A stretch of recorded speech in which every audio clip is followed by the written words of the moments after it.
Halo semuanya. Perkenalkan, kami dari kelompok 28 Pramuka ingin mempresentasikan materi kami dengan judul materi Syarat Kecakapan Umum atau Tanda Kecakapan Umum, Syarat Kecakapan Khusus atau Tanda Kecakapan Khusus, dan Syarat Pramuka Garuda atau Tanda Pramuka Garuda. Sebelum memulai presentasi kami akan memperkenalkan nama kami masing-masing. Perkenalkan, nama saya Maria Emelina Mui. Perkenalkan, nama saya Liga Risnanda. Perkenalkan, nama saya Kaurina Niki. Perkenalkan, nama saya Yusuf Gangada. Perkenalkan, nama saya Sylvanus Martinus Lawo. Oke, kami akan memulai presentasi kami. Selamat menyaksikan. Baik, sebelum saya menyampaikan materi, izinkanlah saya menyampaikan tujuan materi presentasi kali ini. Yang pertama, memahami tentang syarat kecakapan umum atau SKU atau tanda kecakapan umum atau TKU. Yang kedua, memahami tentang syarat kecakapan khusus atau SKK atau tanda kecakapan khusus atau TKK. Yang ketiga, memahami tentang syarat Pramuka Garuda atau SPG atau tanda Pramuka Garuda atau TPG. Yang pertama, syarat kecakapan umum atau SKU atau tanda kecakapan umum atau TKU. SKU adalah syarat kecakapan umum yang wajib dimiliki oleh setiap anggota pramuka sebagai prasyarat untuk mendapatkan tanda kecakapan umum atau TKU. SKU disusun menurut pembagian golongan usia pramuka, yaitu golongan siaga, golongan penggalang, golongan penegang, dan golongan padegan, dan meliputi berbagai bidang. Yang kedua, fungsi SKU sebagai prasyarat bagi seorang anggota pramuka untuk menjadi anggota di satu budek merupakan rangsangan dan dorongan untuk memperoleh kecakapan proses atau usaha untuk mencapai kemajuan.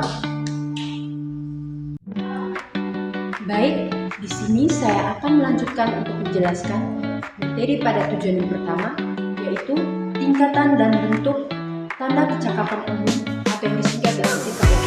Yang pertama, pada pramuka siaga, TKU ini berupa siaga mula, siaga batu, siaga tata.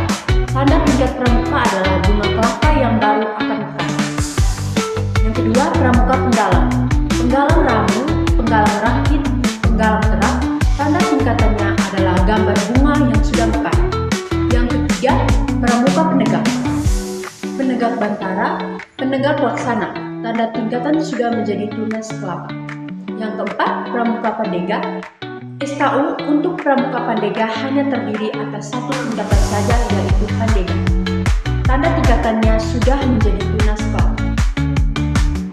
Yang berikut, ketentuan dan cara pemasangan TKU atau tanda kecakapan umum. TKU pramuka siaga dipasang pada lengan baju pramuka sebelah kiri di bawah tanda baru. TKU pramuka penggalang dipasang pada lengan baju pramuka sebelah kiri di bawah tanda regu. TKU pramuka penegak dipasang pada lidah bahu seragam pramuka sebelah kanan dan sebelah kiri. Dan terakhir, TKU pramuka pandega dipasang pada lidah bahu seragam pramuka sebelah kanan. Baik, di sini saya akan menjelaskan materi pada tujuan kedua, yaitu syarat kecakapan khusus atau SKK, tanda kecakapan khusus atau TKK. SKK adalah syarat kecakapan khusus berupa kecakapan, kepandaian, kemahiran, ketangkasan, keterampilan, dan kemampuan di bidang tertentu sesuai dengan bakat dan minatnya sebagai syarat untuk mendapatkan TKK. Tanda kecakapan khusus atau TKK adalah tanda yang menunjukkan kecakapan, kepandaian, keterampilan seseorang pramuka pada bidang tertentu sesuai dengan usia, jenis kelamin, serta kemampuan jasmani dan rohani. Yang kedua, tingkat dan bentuk TKK. Yang pertama, pramuka siaga. SKK untuk pramuka siaga hanya terdiri atau satu tingkat. TKK pramuka siaga terbentuk segitiga, sama kaki terbalik dan tidak menggunakan bingkai. Yang kedua, pramuka penggalang atau Purwa, Madya, Utama. Baik, di sini saya akan melanjutkan materi kedua. 3. Penggolongan SKK dan TKK. Yang pertama, bidang agama, minta, moral, spiritual, pembentukan pribadi, dan watak.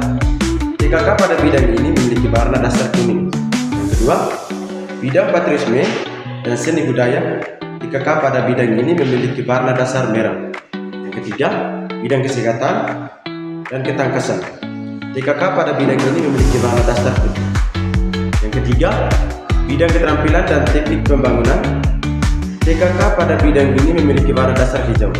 Yang keempat, bidang sosial, kemanusiaan, gotong royong, ketertiban masyarakat, perdamaian dunia, dan lingkungan hidup. TKK pada bidang ini memiliki warna dasar biru. Yang keempat, ketentuan dan cara pemasangan TKK. TKK dikenakan pada lengan baju sebelah kanan sebelah bawah, tanda khawatir, sebanyak maksimal 5. Berapa ketentuan mengenai SKK dan TKK? Hanya TKK yang ditetapkan pers yang boleh digunakan. TKK hanya diberikan oleh pembina atau pembantu pembina yang secara langsung membina anggota pramuka. Seorang pramuka hanya boleh menggunakan TKK bila menyelesaikan SKK dan mencapai tingkat SKU. Tidak diperbolehkan menggunakan TKK atau golongan pramuka di bawahnya. Tidak boleh menggunakan TKK yang tingkatnya lebih rendah setelah meraih TKK sejenis yang tingkatnya lebih tinggi. Baik, di sini saya akan menyampaikan tujuan materi yang ketiga, yaitu syarat pramuka Garuda atau tanda pramuka Garuda. Yang pertama, pengertian syarat pramuka Garuda. Pengertiannya adalah kumpulan ketentuan yang harus dipenuhi oleh anggota muda gerakan pramuka untuk meraih tanda pramuka Garuda, yang merupakan tanda kecakapan tertinggi di setiap jenjang seperti siaga, penggalang, penegak, dan pendegak. Yang kedua, syarat menempuh pramuka Garuda. Yang pertama, SPG siaga dapat ditempuh oleh pramuka siaga standar. Yang kedua, SPG penggalang dapat ditempuh oleh pramuka penggalang terang. Yang ketiga, SPG penegak dapat ditempuh oleh pramuka penegak laksana. Yang keempat, penegak dapat ditempuh oleh pramuka penegak yang memiliki syarat-syarat tertentu. Yang ketiga, ketentuan dan cara pemasangan SPG. Cara menguji SPG adalah: yang pertama, penilaian atas calon pramuka Garuda dilakukan secara perseorangan. Yang kedua, di penilaian wajib memperhatikan beberapa hal, yakni keadaan lingkungan setempat, keadaan dan sifat calon pramuka Garuda, keterangan tertulis dari pihak-pihak yang mempunyai hubungan dengan kegiatan calon pramuka Garuda. Yang ketiga, penilaian dilakukan secara wawancara langsung, pengamatan langsung, meneliti laporan baik tertulis maupun lisan. Yang keempat, penyamatan SPG dilakukan pada acara resmi. Yang kelima, ketentuan dan tempat pemasangan TPG. Sekian video presentasi dari kelompok kami. Jika ada kesalahan, mohon dibicarakan secara baik-baik, bukan malah pergi ke cara yang lebih baik. Sampai jumpa.